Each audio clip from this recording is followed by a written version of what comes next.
my dears.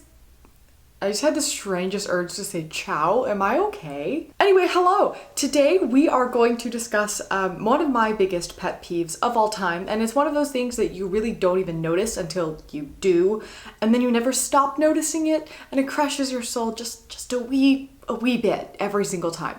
I'm pretty sure that is a colloquial definition of microaggression. But you know, we'll get back to that. Anyway, today we are going to go through some common words that have really icky and ableist backgrounds, what those backgrounds are, and things that you can say instead so that you are more inclusive in your language. Some of them are slurs, most of them aren't, and obviously changing your language doesn't magically make ableist things go away because language is not the only way that people are oppressed, and marginalized people also have a complete right to reclaim words. For example, the word queer used to be a slur, but now it's a common identity. So before you get mad at me for canceling all words or whatever, I'm not saying you aren't allowed to use these things. I'm just saying, let's acknowledge the very real and recent history of how these terms hurt people today and in the past, and see if they're really words that we want to continue using or if we want to replace them with other ones, and that is up to you. I also would like to give a huge shout out to the blog Autisticoia. I got the base idea for this video from one of their articles. They do some really great stuff. Also, I'm only focusing on certain sections of that article, and I'm going to go into more depth in those parts. So if you want to read the whole thing and see the full list of ableist terms, I will link it in the description for you. So the first part of harmful language, which we have talked about before, is euphemisms like special needs and handy, capable, and disability, as well as functioning labels. Again, we've spoken about all this before, so if you want to learn more about that specifically, you can check out that video in the card above over here. We don't need to go too into depth into that because I already did and I don't feel like doing it again. By the way, the order of this video is going to be the diagnostic terms we often forget are diagnoses and just use as adjectives: offensive mental illness related terms, intellectual disability related terms, physical disability related terms, and then we are going to talk about how you can shut down harmful language if other people use it and it makes you feel uncomfortable, which hopefully it should, or maybe it doesn't, but hopefully it should. I also want to acknowledge that it is really, really hard to take words out of your vocabulary, and it is totally okay if you mess up. I know that I have very consciously tried to take some of these words out of my vocabulary and pay attention to my word choice, and you will still find me accidentally using words like stupid, dumb, lame, crippling, bonkers, crazy, all of that. But I'm trying my best, and I hope that you can as well. I know that I have certain terms that seem more or less benign to the average person, but for me they are really, really triggering and automatically make me wary of a person, so I don't want to accidentally do that for somebody else. And I know what it's like to be hypervigilant, and I know how exhausting it is, and the least I can do is put in just a little bit of effort to change my language a bit to make other people feel safer in my presence. So that's what I'm trying to do. Hopefully you'll join me. The next section of terms that I have is using diagnoses as descriptors.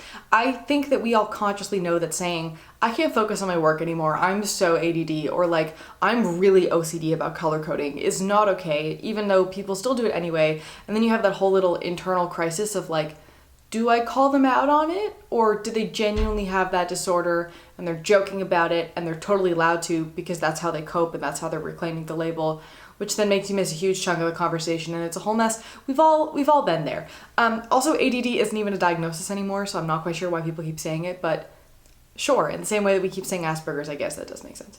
The ones that we think about less are psychopath, sociopath, bipolar, borderline, and narcissistic.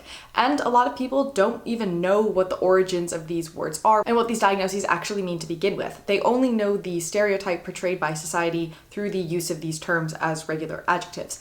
So let us break them down. Also, unsurprisingly, the vast majority of these terms are in the personality disorder category, which is a whole section of the DSM that I personally think should die. I despise it so much because, first of all, they really went and called it a personality disorder.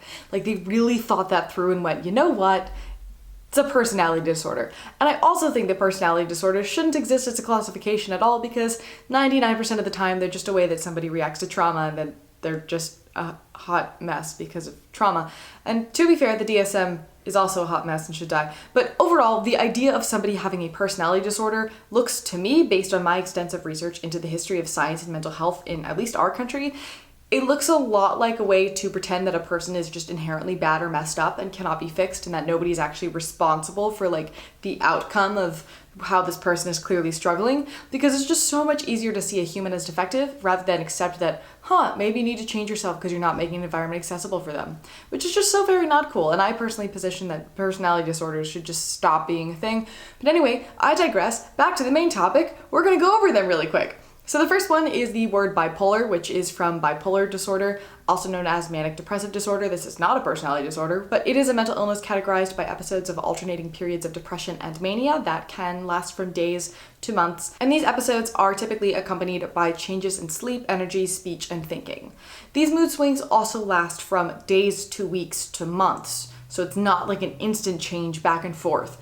So no, the weather is not bipolar. I'm very sure that the weather system does not have manic or depressive episodes. It's the weather. Try using words like indecisive or chaotic or all over the place instead. Then we have borderline, which is originally from borderline personality disorder, or BPD, which is often mixed up with bipolar disorder because they can appear to be semi-similar, but they are quite different.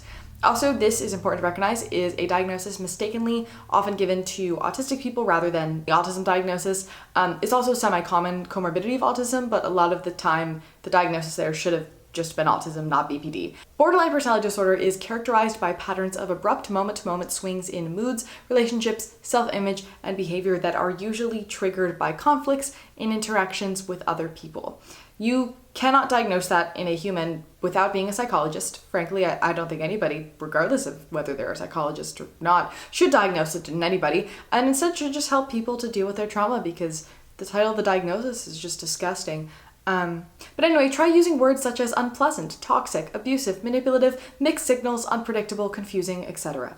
Next are the words psychopath and sociopath, which are honestly very triggering for me because I've had these words weaponized against me in situations where I have responded with supposedly wrong comments or facial expressions for a situation. I have a very serious issue with the idea of a psychopath or a sociopath. I again think that these terms should not exist because 99% of the time they're just being weaponized against people who are dealing with some serious trauma and have to handle that trauma by shutting off their ability to feel empathy or remorse. Antisocial personality disorder, or ASPD, which is the actual DSM diagnosis for sociopathy, is disproportionately diagnosed in children of color, while white children get a diagnosis of autism, which I believe we talked about in my autism and race video. I hope that we did. That would have been important. And you can tell me like, okay, but this person had a perfect childhood and they have ASPD, so they're like a real sociopath.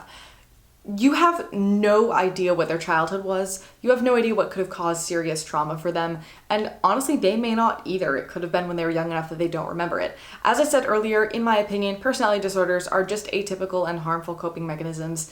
You can disagree with that, that's totally fine, but either way, please stop using these as adjectives, because they're not. Because not only do these words make people think that some people are just inherently bad and not worth saving, and that people who struggle with empathy are just like robotic killing machines with no remorse, and that makes those people feel like they're inherently bad and that they cannot be fixed or changed or made to exist nicely in society, and so then they therefore don't go out to get the help that they need, which makes them more dangerous in the long run when they explode.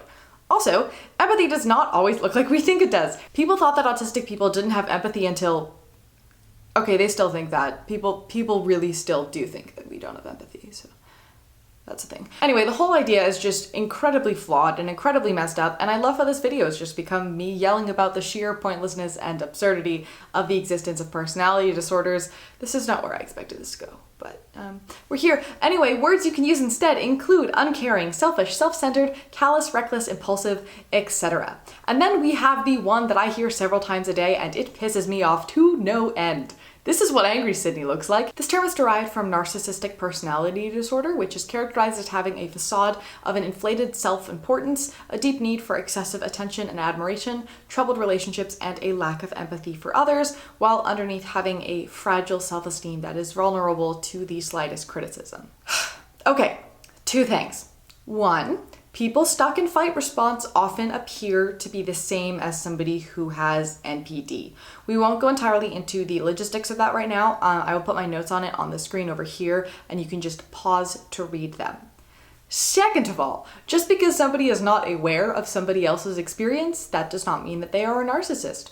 Just because they are full of themselves does not mean that they're a narcissist. Just because their method of communication seems, from the outside, to be more self-centered than normal, autistic communication traditionally, this does not mean that they are a narcissist. And just because they are an abuser who didn't think entirely about your experience in the situation, still does not make them a narcissist. Look, I have a lot of conversations with people on my various public platforms about abuse because I am openly an abuse survivor, and unfortunately, a very large portion of the people that I meet are starting to realize that they're autistic as they're escaping an abusive relationship. Like over half of the people that I talk to, actually. So I love you all to pieces. I really do, but you guys throw around this word like it's nothing. And people all over social media do the same thing. I remember during the whole Gabby Hanna situation, that word was just used everywhere. And with Trump as well. And I get that at this point we do see the words narcissist and narcissistic as regular adjectives. But I need you to understand that there is a diagnosis behind that, not one that I agree with, not one that I think should exist, but there is a stigma there, and it does exist. And you cannot just diagnose people you don't like with mental disorders to make you feel better about yourself. That's not how this works. So please stop using this word. It really hurts people and really annoys me to no end. There is a super great article that I found about this, which I have linked for you in the description if you want to read more. Some words that you can use instead include selfish, self-centered, lacking empathy, callous, that's a really good word, toxic, manipulative, egotistical, and abusive. So that was our big category. Let us move on forwards to the other words that you might want to consider removing from your vocabulary.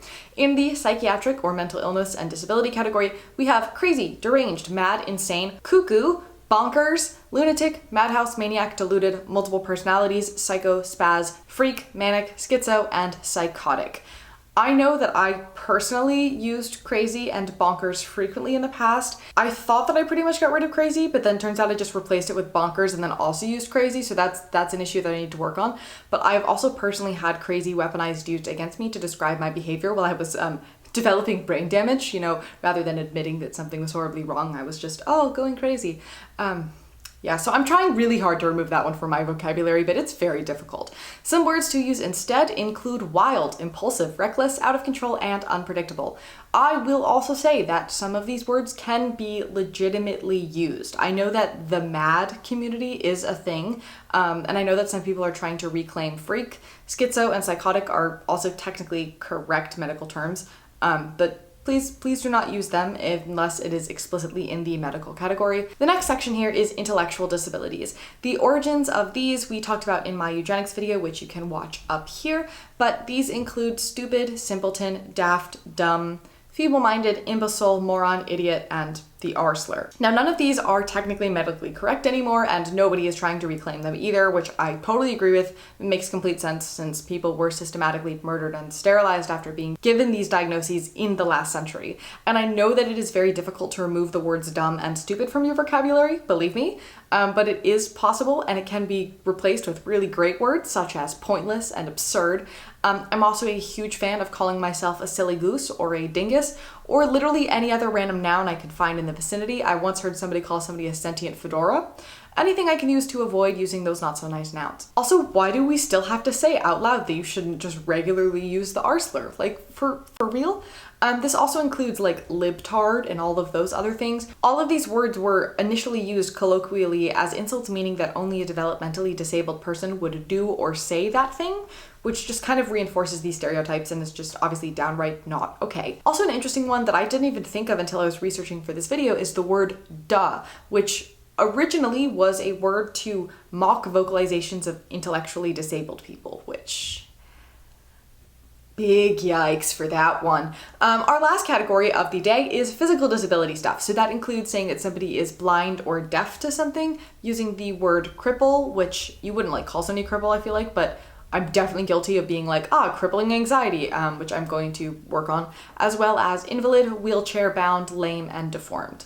Now, instead of crippling, you can say paralyzing, and instead of blind to or deaf to, you can say willfully ignorant or deliberately ignoring or turning their back on, etc. And wheelchair users typically prefer the term wheelchair user because it is an assistance aid, not a thing that they're like super glued to and stuck in forever, so they're not like confined. So yeah, those are the kind of big ones to pay attention to as you speak to others and try to potentially replace them to be more inclusive in your language. Also, another big trigger word for me and for a lot of disabled people that is not on this list is burden. So just be careful and cognizant of your usage of that word. Now, the final part of this video is how do you shut down harmful language? Like if you're hanging out with somebody and they use the R slur or they call somebody a sociopath, what do you do? Well, if you don't know them and they're trying to make a joke and you kind of just are angry, I highly recommend pretending that you don't understand and making them explain it over and over and over again until they dig themselves into a very deep hole and realize how offensive their statement was. It's really fun. You can also just go, I'm sorry, what? And then when they repeat it, you can say, no, I heard what you said. I just don't understand why you would think that's an okay thing to say. Or, hold on, I need to process what you just said. Or, help me understand your thinking here. You can even say, we don't say things like that here.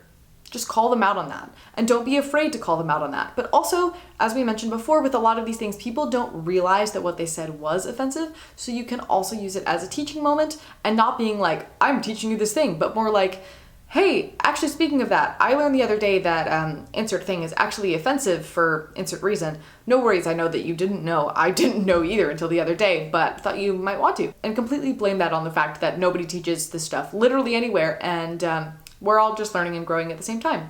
Because that's the truth, honestly. And with that, I hope that you learned something today. I hope that you are thinking about ways that you can make a change to be more inclusive. And let me know in the comments what your favorite words/phrases you use to replace some outdated ableist stuff are, because I would love to know. And as always, thank you for listening. Thank you for learning. Remember, your story isn't over. It has only just begun. And I look forward to seeing you, my dear, in the next one.